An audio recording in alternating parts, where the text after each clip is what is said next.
Dozens of Bay Area residents are about to embark on an historic journey.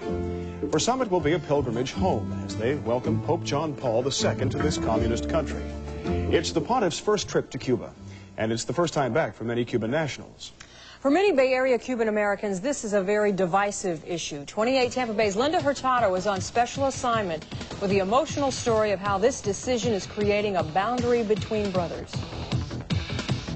And about 11 o'clock when I leaving, I saw my father, and I called. I say, "Daddy," and he coming to me, and I hug. 32 years after Josefina Figueredo fled Cuba, the memory of that night still haunts her. We left everything. Josefina, her husband Juan, and their young sons left a home, a business, friends, family, father. They felt they had no choice. Fidel Castro's revolution changed Cuba.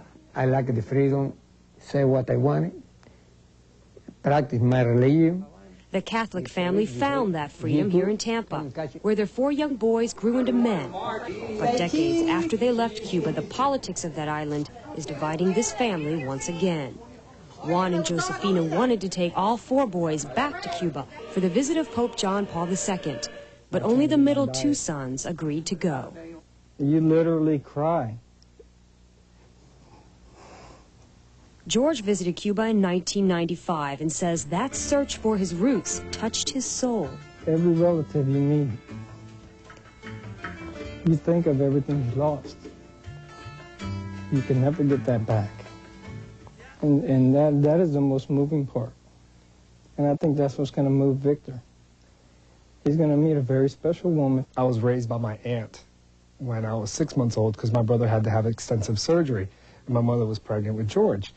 And she cared for me and she loved me very, very much. So much that for all these years his aunt held on to a tiny treasure. She saved something very special. She saved a little red shirt that I was wearing the day I left Cuba. Victor wants to exchange that little red shirt for this big one, the moment he's reunited with his aunt, the day he finally returns to Cuba. The only Cuba I would want to have seen is the Cuba my parents saw before they had to suffer all the hardship. And that could only be told through stories, pictures. Juan is the baby of the family, the only brother born in America, and ironically, the most adamant about boycotting Cuba while Fidel Castro is in power. My grandparents passed away, and that's the only thing I wanted to see in Cuba. Because they used to say, we never saw the American. And that's what they used to call the Yankee or the American. The way I look at it, Castro took all of that from me. This is a Cuban shield, and I wear that, like I say, I always wear it close to my heart in memory of, like, my grandparents, of my people. Jose, like Juan, decided not to go see the Pope in Cuba, even though... When I told him I wasn't going, his exact words were, "Son, nobody could hold more of a grudge than me." And you see me, I'm going, I don't know if it's a political statement, it's me making a statement, yeah. And a good majority of Cubans probably feel like, the way like I do. It's a big... Jose wants to see his birthplace, but says only after Fidel Castro is dead and gone. And it's almost like having a, you know, maybe an adopted parents, but knowing your real parents are out there. So Josefina and Juan are taking 2 sons. The other 2 refuse to go. Proof that even the visit of the Holy Father, Pope John Paul II, has not ended the division in the hearts of many Cuban Americans. Back to you. Well, the Figueredos are 4 of 60-some locals preparing for their trip to Cuba tomorrow, and Linda Hurtado, along with Brendan McLaughlin, are on their way to Cuba. Right now, they'll be following the Figueredos and other Tampa families. Our coverage of Pilgrimage Home to Cuba continues tomorrow night at 11. The Catholic pilgrims from Tampa are also in Havana tonight, settling in after a long and at times stressful journey. Most have family they have waited years, decades to see. The Figueredos of Tampa are among that group. 28 Tampa Bay's Linda Hurtado takes you into the home and the hearts of this Cuban-American family for the reunion of a lifetime.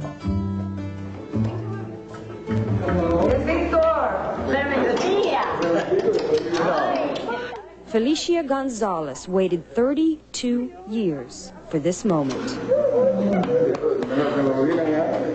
The last time Felicia saw her nephew, Victor Figueredo, he was 13 months old, living with her in Havana, Cuba. She took care of little Vitico for months while her sister's family dealt with the crisis. My aunt had to take care of me because my brother, at the age of 22 months, had to have surgery. My mother was 3 months pregnant with my brother George. Then, another crisis. The Figueredos had a chance to flee Cuba, and they came to get Victor.